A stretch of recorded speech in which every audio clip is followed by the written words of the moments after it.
Bismillahirrahmanirrahim. Assalamualaikum warahmatullahi wabarakatuh. Bismillah, alhamdulillah, wassalatu wassalamu ala rasulillah Sayyidina Muhammad ibn Abdillah wa ala alihi wa sahbihi wa man walah. La hawla wa la quwata illa billahil aliyil azim. Subhanaka la ilma lana illa ma 'allamtana innaka antal alimul hakim. Rabbi shrah li sadri wa yassir li amri wahlul 'uqdatam min lisani yafqahu qawli wa ba'd. Alhamdulillah, bersyukur pada Allah Subhanahu wa taala yang masih senantiasa memberikan kita banyak sekali nikmat, terutama nikmat taufiknya, sehingga kita bisa berkumpul di majlis yang mulia ini, majlis ilmu ini. Ulama mengatakan khairu syai' nazala minal ard minas sama ilal ard at-taufik. Sebaik-baiknya sesuatu yang Allah turunkan dari langit ke muka bumi ini adalah taufiknya. Wa khairu syai' rafa'a minal ard ila sama al-ikhlas. Dan sebaik-baiknya sesuatu yang naik dari muka bumi ini ke langit Allah adalah ikhlas. Ikhlas ketika kita beramal, ikhlas ketika kita beribadah. Alhamdulillah, dan juga nikmat taufik inilah yang membedakan diri kita saat ini dan mungkin saudara-saudara kita yang ada di luar sana yang sementara lalai daripada mengingat Allah Subhanahu wa taala. Alhamdulillah. Jadi nikmat taufik ini nikmat yang sangat mahal. Ya, semoga nikmat taufik ini selalu Allah berikan kepada kita. Salawat serta salam kita aturkan kepada junjungan kita yang mulia baginda Nabi besar Sayyidina Maulana Muhammad sallallahu alaihi wa alihi wasallam, yang semoga perkumpulan kita ini bisa membahagiakan hati beliau. Karena Al-Habib Ali bin Muhammad Al-Habsyi beliau mengatakan, ma min syai' yasurru qalban Nabi sallallahu alaihi wasallam min talabil ilmi wa nashrih. Tidaklah sesuatu yang membahagiakan hati baginda Nabi besar Muhammad sallallahu alaihi wasallam selain mempelajari ilmu dan kemudian menyebarnya. Semoga kita termasuk orang-orang yang membanggakan hati Nabi sallallahu alaihi wasallam, membahagiakan hati Nabi Muhammad sallallahu alaihi wa alihi wasallam. Kita sudah sering mendengar keutamaan hadir di majelis ilmu. Di antaranya salah satu riwayat menyebutkan di akhirat kelak ketika malaikat hendak menyeret seorang hamba ke nerakanya Allah Subhanahu wa taala, Allah perintahkan kepada malaikat tersebut untuk berhenti. Tanya dulu siapa nama orang tersebut. Tanya juga nama orang tuanya. Kalau namanya atau nama orang tuanya sama dengan nama salah satu kekasihku, aku ampuni dia. Ditanya sama malaikat. Ternyata nama dia, nama orang tuanya, ya, nama kakek-kakeknya tidak ada yang sama dengan nama kekasih Allah Subhanahu wa taala. Allah perintahkan lagi, tanya apa dia pernah duduk di satu majelis atau satu jamuan makanan bersama dengan orang alim. Setelah ditanyakan sama malaikat, ternyata tidak juga. Setelah itu Allah perintahkan, sudah masukkan dia ke dalam surga. Kenapa? Sebab dia cinta dengan orang yang cinta kepada orang alim. Dia cinta kepada orang yang cinta kepada orang alim. Ini orang yang cinta kepada orang yang cinta kepada orang alim saja mendapatkan kemuliaan seperti ini. Bagaimana kalau yang mencintai orang tersebut adalah kita? Bagaimana jika kita duduk bersama mereka, bisa diberikan nikmat makan bersama mereka? Tentu ini fadilah atau kemuliaan yang sangat luar biasa di dunia sampai di akhirat nanti. Makanya Nabi sallallahu alaihi wasallam Allah perintahkan untuk meminta tambahan ilmu. Wa qur rabbi zidni ilma. Allah perintahkan pada Nabi sallallahu alaihi wasallam untuk meminta tambahan ilmu. Sayyidina Abdullah bin Abbas beliau mengatakan, kalau lewat di ayat ini, ya, hendaknya kita berdoa, Rabbi zidni ilman wa yaqinan. Ya Allah, tambahkan kepada kami ilmu dan juga keyakinan. Nah, semoga perkumpulan kita ini menjadi perkumpulan yang diridhai oleh Allah Subhanahu wa taala, mendapatkan cinta baginda Nabi Muhammad sallallahu alaihi wasallam. Hakadza minni wa afu minkum. Assalamualaikum warahmatullahi wabarakatuh. Bismillahirrahmanirrahim. Assalamualaikum warahmatullahi wabarakatuh.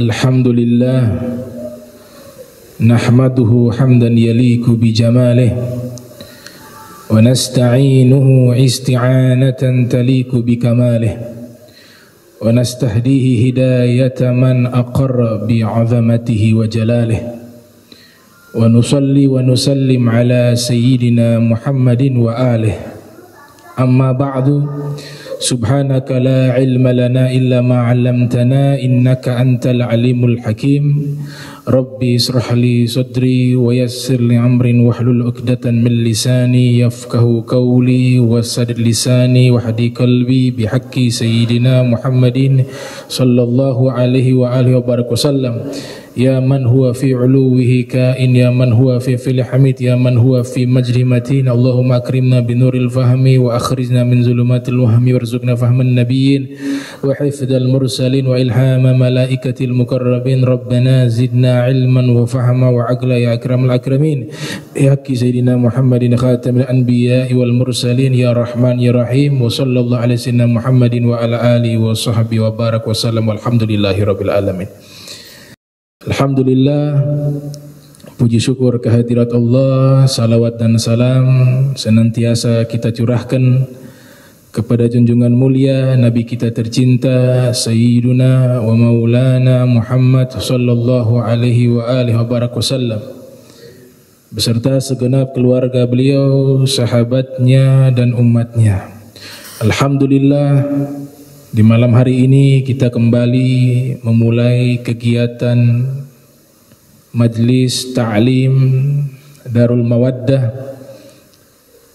dan ini satu kenikmatan yang wajib kita syukuri. Allah Ta'ala masih memberikan kesempatan kepada kita sehat walafiat dan diberikan umur panjang sehingga kita bisa bertemu kembali di pertemuan majlis ta'lim yang diadakan di Masjid Al-Amin. Oleh sebab itu, setiap awal daripada ibadah kita yang harus kita perhatikan adalah niat. Tadi Al-Ustadz Ahmad sudah menyatakan bahwa kita harus memperhatikan tentang niat kita di dalam melakukan amal soleh. Seluruh amal kebaikan, jika niat kita ini keliru, niat kita ini bukan semata-mata ingin mencari ridhonya Allah Subhanahu wa ta'ala, maka amalan tersebut akan sia-sia. Maka kita niatkan di malam hari ini untuk memperbaharui niat kita, memperbaiki niat kita dari seluruh amal ibadah kita, termasuk menghadiri majlis ta'lim, bahwa datang ke sini ingin meraih ridhonya Allah Subhanahu wa ta'ala, atau yang paling minimal ingin mendapatkan keutamaan majlis ilmu. Al-Imam Ibn Ruslan, beliau mengisyaratkan di dalam kitab Zubat, fasahhihin niyata qabla al-amali wa'ti biha makrunatan bil awwali. Jadi sebelum beramal, perbaiki dulu niat. Mau sholat, niatnya karena Allah. Mau berpuasa, niatnya karena Allah. Mau berdakwah, niatnya karena Allah. Melakukan seluruh amal baik harus niatnya karena Allah Subhanahu wa ta'ala. Saking pentingnya niat, ada ulama yang mengarang kitab khusus membahas tentang niat. Di antaranya Al-Habib Sa'ad Muhammad bin Alwi Al-Idrus. Beliau punya satu karya ilmiah, kitab berjudul Kitabun Niat, kitab yang membahas tentang niat. Beliau bahas satu persatu sampai masuk ke bab ketika makan juga, yang tadinya hukumnya mubah, tapi di saat niat, ketika kita makan niatnya agar tubuh kita kuat untuk beribadah kepada Allah, maka hukum makan itu menjadi hukum ibadah, mendapatkan pahala. Jadi yang membedakan antara kebiasaan dengan ibadah itu adalah niat. An-niyatu tamyiz bainal ibadah wal 'adah. Niat itulah yang membedakan antara ibadah dan kebiasaan. Jadi perbanyak niat baik. Walaupun belum sempat kita lakukan niat baik tersebut karena ada beberapa hambatan, ada halangan, tapi karena niat kita itu sudah niat yang baik dan ada usaha ingin melakukannya namun terhalang oleh beberapa keadaan, maka Allah tetap mencatat sebagai pahala di sisi Allah Subhanahu wa taala. Al-Habib Abdullah Al-Haddad mengatakan, kam min qalil katharahut niyat wa kam min kathir qallalathu niyat.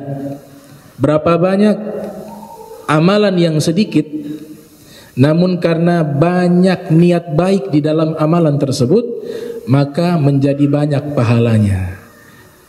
Dan berapa banyak amalan yang banyak namun niatnya yang baik sedikit di dalamnya, maka pahala yang ia dapatkan sedikit. Nah, maka niat itu harus kita perhatikan.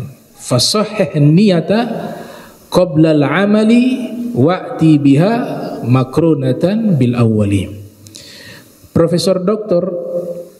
Sayyid Al-Muhaddith Al-Allamah Abuya Muhammad Ibn Alwi Ibn Abbas Al-Maliki Al-Hasani, beliau mengatakan niat itu bagaikan bibit. Bibit dari satu pohon, jika bibit yang kita tanam kualitasnya buruk, maka ketika pohon itu tumbuh terdapat cacat. Batangnya rusak, rantingnya rusak, daunnya rusak, buahnya juga kualitasnya tidak baik. Sebabnya apa? Adalah bibit dan akar. Nah, bibit dan akar inilah niat. Niat inilah yang membuat amalan kita menjadi baik. Sebagaimana yang Allah isyaratkan di dalam Al-Quran, alam tara kaifa daraballahu mathala kalimah thayyibah kasyajaratin thayyibatin asluha thabitun wa far'uha fis sama.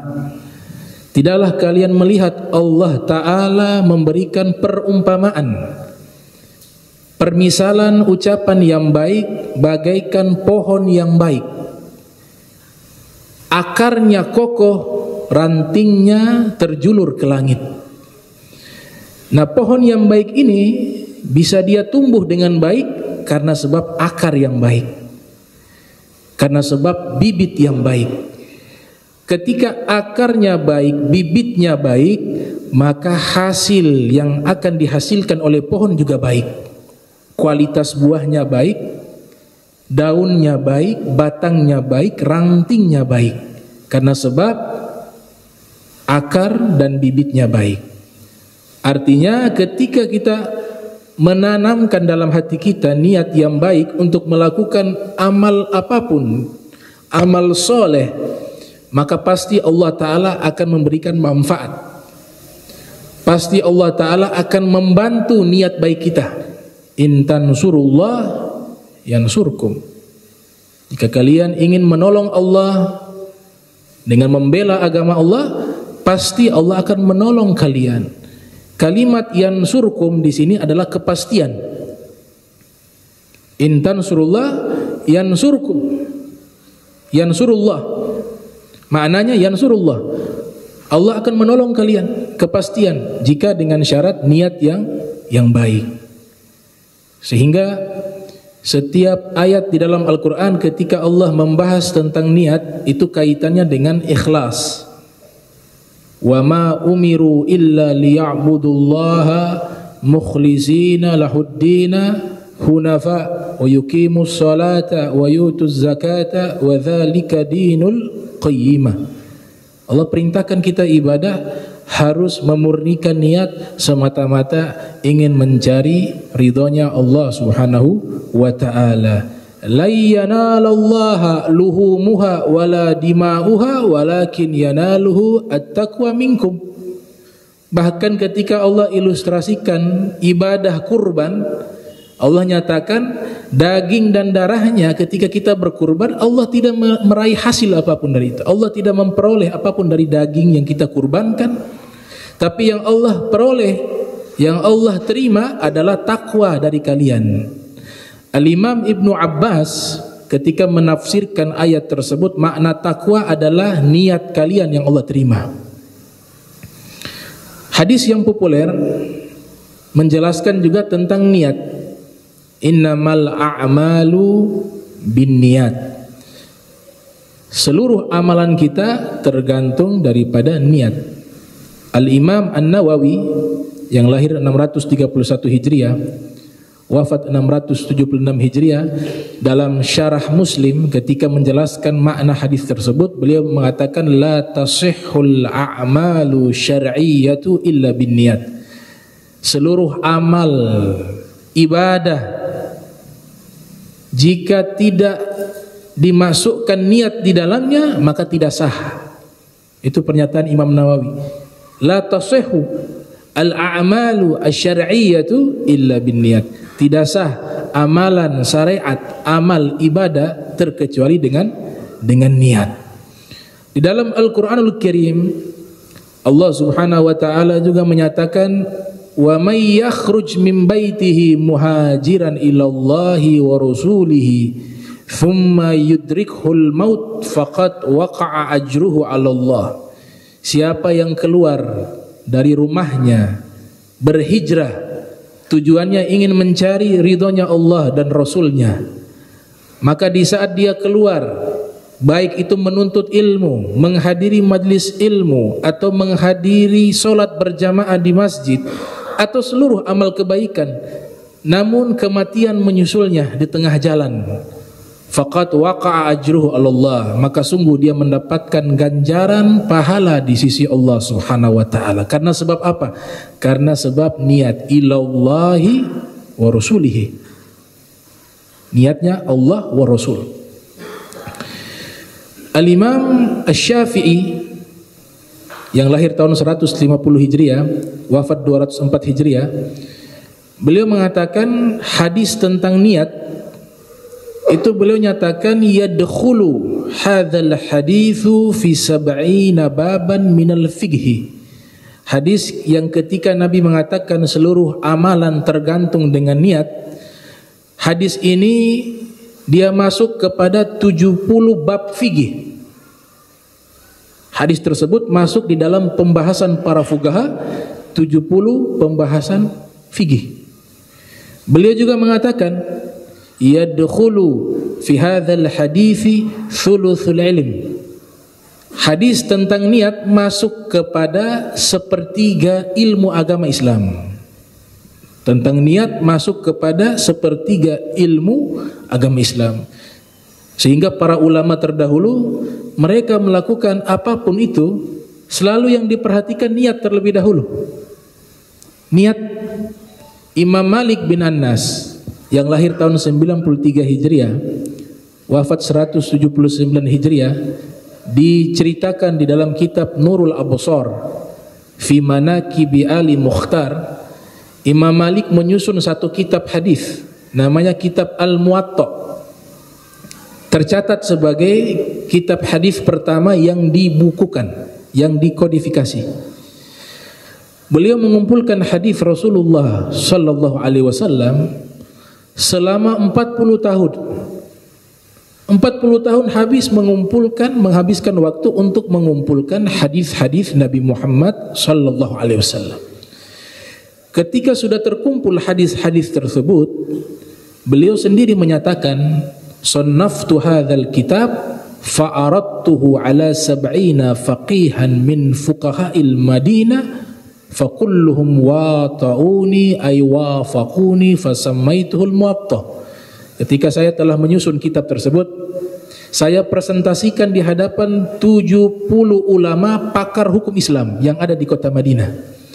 Ketika dikoreksi oleh para ulama, diperiksa oleh para ulama yang jumlahnya 70 orang, seluruhnya sepakat bahwa kitab Al-Muwatta adalah kitab yang baik, yang diakui dan bisa menjadi rujukan. Maka saya namakan kitab tersebut Al-Muwatta, kitab yang disepakati oleh para ulama.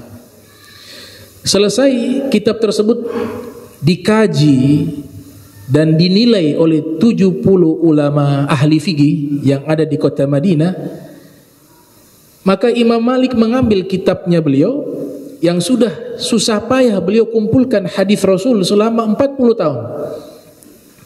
Beliau lemparkan kitab beliau di sungai. Dilemparkan. Beliau menyatakan, "Ya Allah, jika saya menyusun kitab ini, saya mengarang kitab ini, niatnya bukan karena mencari ridhomu, maka biarkanlah kitab ini dia rusak tenggelam di dalam dasar sungai." Dilempar itu kitab. Tapi jika ini kitab saya mengarang karena engkau, karena ingin menjaga ilmu Rasulullah sallallahu alaihi wasallam dan hadis-hadis Nabi Muhammad, maka jangan biarkan kitab tersebut hancur. Dilempar itu kitab, subhanallah, kitab tersebut mengapung di atas air sungai dan tidak basah sama sekali. Ketika diambil itu kitab, beliau mengatakan, ini isyarat bahwa aku menyusun kitab Al-Muwatta bukan mencari keuntungan duniawi, bukan mencari popularitas, tapi aku mengumpulkan kitab hadis ini untuk mencari ridhonya Allah dan ridhonya Nabi Muhammad sallallahu alaihi wasallam. Maka itu terbukti. Sampai hari ini kitabnya masih ada. Padahal Al-Imam Malik itu 1300 tahun lebih. Beliau lahir tahun 93 Hijriah, wafat 179 Hijriah. Sekarang 1442 Hijriah. Ribuan tahun kitabnya sampai hari ini masih eksis, masih ada. Karena sebab apa? Karena sebab niat pengarang. Niat daripada Imam Malik bin An-Nas. Oleh sebab itu para ulama terdahulu mereka memperhatikan masalah niat. Al-Imam Az-Zahabi, seorang ulama pakar hadis, pakar sejarah Islam yang lahir tahun 673 Hijriah, wafat pada tahun 748 Hijriah, punya kitab 17 jilid berjudul Siyaru A'lami Nubala, tentang ensiklopedia biografi para ulama. Beliau sebutkan dalam kitab tersebut bahwa Al-Imamul Bukhari dan juga ada seorang ulama hadis bernama Al-Imam Abdurrahman Ibnu Mahdi yang sezaman dengan Imam Syafi'i, selalu memperhatikan masalah niat, sehingga Al-Imam Abdurrahman Ibnu Mahdi yang Imam Zahabi mengatakan dalam kitab Siyar A'lami Nubala, Sayyidul Huffaz, pemimpin para penghafal hadis di zamannya, namanya Al-Imam Abdurrahman Ibnu Mahdi. Beliau mengatakan begini. Beliau mengatakan, "Lau sannaftu kitaba bada'tu fi awwali kulli babin minhu bihadzal hadis." Lau sannaftu kitaba, seandainya saya mengarang satu kitab, bada'tu fi kulli awwali babin minhu bihadzal hadis, maka setiap bab dari kitab yang saya karang saya tempatkan di awal bab hadis tentang niat. Setiap bab tentang niat, agar yang mengarang itu ketika dia menulis, ketika dia mengarang kitab, tidak ada lintasan niat-niat yang selain mencari ridhonya Allah. Beliau katakan begitu. Bahkan beliau mengatakan, man arad an yusannifa kitaba falyabda bihadzal hadis. Siapa yang ingin mengarang kitab, hendaklah dia memulai dengan hadis tentang niat. Dan ini diimplementasikan oleh Imam Bukhari, diimplementasikan oleh Imam Nawawi, diimplementasikan oleh para ulama hadis lainnya. Hampir seluruh kitab hadis mereka letakkan hadis pertama dalam kitab mereka, hampir seluruhnya itu hadis tentang niat. Di antaranya Al-Imam Muhammad bin Ismail bin Ibrahim bin Mughirah Bardizbah Al-Bukhari Al-Ju'fi, terkenal dengan nama Al-Imam Al-Bukhari, yang lahir tahun 194 Hijriah, wafat 256 Hijriah.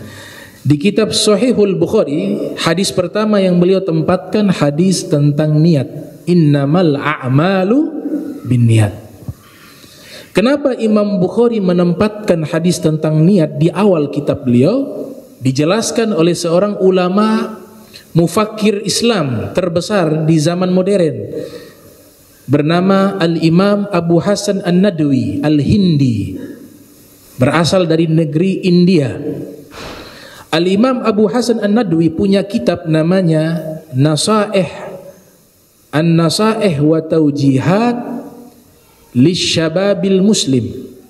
Di dalam kitab tersebut Al-Imam Abu Hasan An-Nadwi mengatakan Imam Bukhari sengaja menempatkan hadis tentang niat di awal kitab beliau Sahihul Bukhari karena dua alasan. Alasan yang pertama, Imam Bukhari ingin selalu memberikan nasihat terhadap dirinya. Di awal ia mengarang kitab harus memperhatikan niat. Imam Bukhari sendiri menasihati dirinya dengan hadis niat. Ketika beliau mengarang, beliau letakkan hadis tentang niat pertama kali tanbihan lahu, sebagai bentuk peringatan kepada pengarang itu, pengarang kitab tersebut, agar selalu memperhatikan niat. Itu alasan yang pertama. Karena nantinya niat inilah yang membuat karya seseorang manfaat. Niat inilah yang membuat karya seseorang itu abadi. Niat inilah yang membuat kebaikan seseorang itu dinilai di sisi Allah Subhanahu wa taala. Al-Imam Al-Ghazali yang lahir tahun 450 Hijriah, wafat 505 Hijriah, mengatakan ma ta'ishu kitabatun yaktubuha katibuha liya'isha minha. Tidak akan bisa eksis karya yang ditulis oleh seseorang selama niatnya ingin mencari uang dari hasil karyanya. Jadi mengarang kitab, mengarang buku tujuannya untuk dagang. Maka kitab yang seperti ini, karya yang seperti ini tidak akan bertahan lama. Dan itu sudah terbukti. Para ulama terdahulu kitab-kitabnya hampir ribuan tahun semuanya. Imam Syafi'i itu 1000 tahun yang lalu.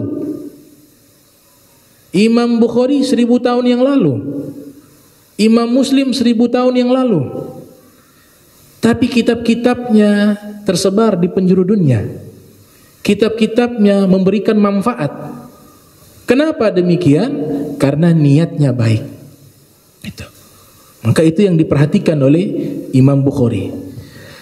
Al-Imam Abu Hasan An-Nadwi menyatakan alasan kedua Imam Bukhari meletakkan hadis tentang niat di dalam kitab beliau, agar orang yang membaca kitab beliau, orang yang mengajarkan ilmu kepada orang lain menggunakan kitab Sahih Bukhari, kitabnya beliau, orang yang belajar kitab beliau, agar senantiasa memperhatikan niatnya.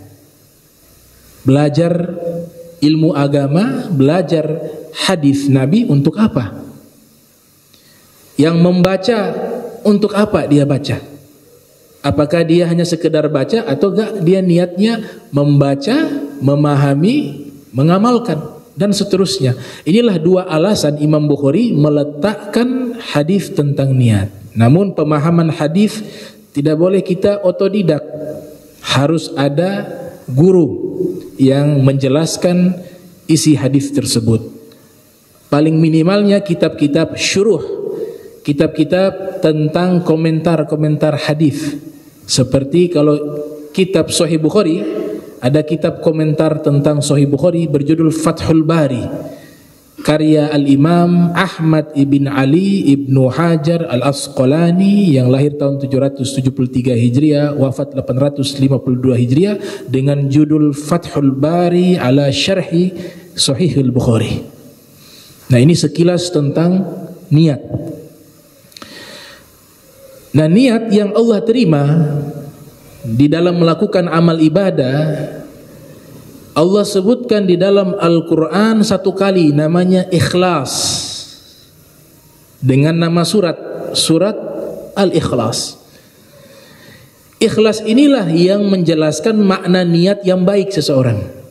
Niat yang kita niatkan dalam hati dari amal soleh yang kita lakukan hanya ingin mencari ridhonya Allah, itu dinamakan dengan nama ikhlas. Dari kata murni, bersih, suci. Ikhlas. Makanya para ulama ketika menjelaskan apa itu ikhlas, dan ikhlas ini tidak mudah. Ikhlas ini tidak gratis. Dia butuh latihan, tempaan jiwa yang sudah mengenal hakikat kehidupan. Maka seluruh amal ibadahnya itu akan menjadi ikhlas. Tapi kalau dia masih beranggapan manfaat, bahaya, mudarat seluruhnya bisa terjadi di tangan makhluk, maka ikhlas itu tidak mungkin ada dalam hati hamba tersebut.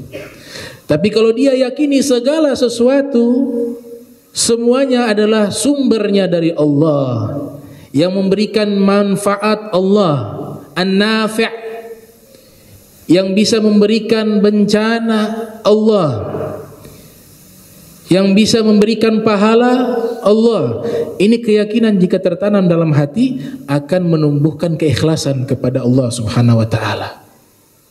Masya Allah kan, wa ma lam yasha' lam yakun. Apa yang Allah kehendaki pasti terjadi. Jika Allah tidak berkehendak, tidak akan mungkin terjadi. La haula wa la quwwata illa billah. Tidak ada daya dan kekuatan terkecuali seluruhnya dari Allah Subhanahu wa ta'ala. Sehingga kita beramal tidak lagi melihat manusia, karena manusia gak bisa memberikan pahala kepada kita. Manusia tidak bisa memberikan manfaat kepada kita di hari kiamat. Yang bisa memberikan pahala, kebaikan dari amal ibadah kita adalah Allah Subhanahu wa ta'ala. Ada satu riwayat disebutkan oleh Imam Nawawi dalam kitabnya Bustanul Arifin dari sahabat bernama Hudzaifah Al-Yamani. Hudzaifah Al-Yamani pernah bertanya kepada Rasulullah sallallahu alaihi wasallam. Beliau mengatakan, sa'altu Rasulullah, saya bertanya kepada Rasulullah, anil ikhlas, ma huwa? Apa itu ikhlas, wahai Rasulullah? Kemudian Nabi sallallahu alaihi wasallam mengatakan, sa'altu Jibril, saya bertanya kepada Jibril, anil ikhlas, ma huwa? Wahai Jibril, apa itu ikhlas? Kemudian Jibril mengatakan, sa'altu Rabba Izzati anil ikhlas ma huwa? Jibril mengatakan, saya bertanya kepada Allah, apa itu ikhlas? Kemudian Allah Subhanahu wa taala berfirman, al-ikhlas itu adalah sirrun min asrari auda'tuhu qalba man uhib min ibadi. Ikhlas itu adalah rahasia-rahasianya aku, kata Allah. Aku letakkan rahasia itu di dalam hati hambaku yang aku cinta.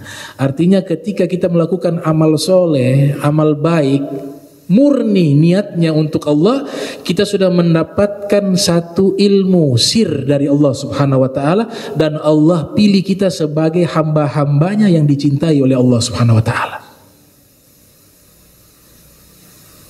Al-Imam Fudail bin Iyad juga menjelaskan definisi dari makna ikhlas.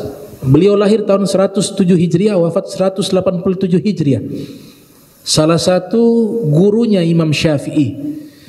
Di dalam kitab Al-Adhkar An-Nawawiyah, Al-Imam Fudail bin Iyad mengatakan, al-amalu li ajlin nasi syirkun. Beramal karena manusia adalah kesyirikan. Makna kesyirikan di sini adalah asyirkul khafi, kesyirikan yang tersembunyi. Ada syirkul jali, kesyirikan yang jelas. Ada berhala, dia sujud menganggap berhala itu Tuhan, itu namanya asyirku jali. Kalau beramal karena manusia, masuk juga kategori syirik, tapi namanya asyirkul khafi, kesyirikan yang tersembunyi. Nabi mengatakan syirik kecil, asyirkul asghar. Jadi kita beramal karena manusia masuk kepada kesyirikan yang tersembunyi atau kesyirikan yang kecil, asghar. Nah, itu disebutkan di dalam hadis Rasul sallallahu alaihi wasallam dalam riwayat Imam Ahmad bin Hanbal di dalam musnadnya. Rasul sallallahu alaihi wasallam beliau bersabda, "Inna akhwafa ma akhafu alaikum as-sirqu al-asghar." Yang aku paling takutkan kepada kalian wahai umatku adalah syirik kecil. Faqalu, para sahabat berkata, "Ya Rasulullah, wa ma as-sirqul asghar?" Syirik yang kecil itu seperti apa wahai Rasulullah? Qala Nabi sallallahu alaihi wasallam, ar-riya, yaitu riya, pamer dalam amal kepada manusia. Nabi katakan syirik kecil, syirkul asghar. Kemudian tarkul amal li ajlin nas, riya. Fudail bin Iyad memberikan definisi yang berbeda, meninggalkan amal ibadah karena manusia, riya namanya. Jadi dia melakukan sesuatu dan tidak melakukan sesuatu karena orang, karena manusia, itu namanya riya. Fudail bin Iyad mengartikan, kalau kita beramal karena manusia, syirik kecil. Kalau kita meninggalkan amal karena manusia, namanya riya. Wal ikhlas ay yu'afiyakallahu subhanahu wa ta'ala minhuma. Yang namanya ikhlas, dia terbebas dari dua sifat tadi. Dia melakukan amal ibadah bukan karena manusia, dan jika dia meninggalkan sesuatu perbuatan karena dia melihat kondisi dan keadaan pada waktunya, itu adalah namanya ikhlas. Jadi tidak mudah ini ikhlas. Al-Imam Ali bin Abi Thalib, beliau memberikan tanda orang riya, indikator bahwa dia adalah orang yang riya. Ini diriwayatkan oleh Imam Ghazali dalam kitab Ihya Ulumuddin. Inna lil mura'i thalatha alamat. Orang yang riya itu ada 3 tanda. Yanshatu idza kana finnas. Amal ibadahnya ia lebih bersemangat jika banyak orang. Orang makin banyak, makin semangat. Wa yakthal idza kana wahda. Namun ketika ibadahnya sedikit orang, dalam melakukan amal kebaikan hanya ada orang sedikit, atau dia sendirian, ibadahnya malas. Wa yazidu fil amal idza uthni alaih. Amal ibadahnya, amal kebaikannya lebih meningkat jika dipuji. Wa yanquthu idza dhumma, tapi amal ibadahnya berkurang jika dikritik. Nah, ini tanda riya, kata Imam Ali bin Abi Thalib. Sebaliknya tanda ikhlas, berkata Imam Dhunun al-Misri, thalathun min alamatil ikhlas. 3 dari tanda-tanda keikhlasan. Yang pertama, istiwa'ul madh wa dham minal 'ammah, yaitu celaan pujian kepadanya dari amal yang ia lakukan itu sama. Orang muji amalnya biasa-biasa saja, dikritik amalnya juga biasa-biasa. Ini tanda ikhlas yang pertama. Yang kedua, nisyanu ru'yatil a'mali fil a'mal.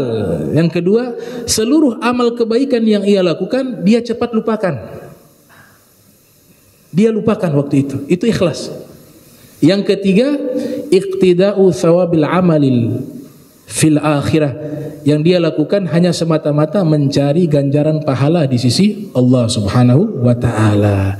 Jadi itu yang bisa saya sampaikan. Ini ada tamu, insyaallah nanti beliau sampaikan al-muhadara al-mawaidul hasanah, ya, yang kita mendengar mudah-mudahan bisa bermanfaat, ya. Walafu minkum, wassalamualaikum warahmatullahi wabarakatuh.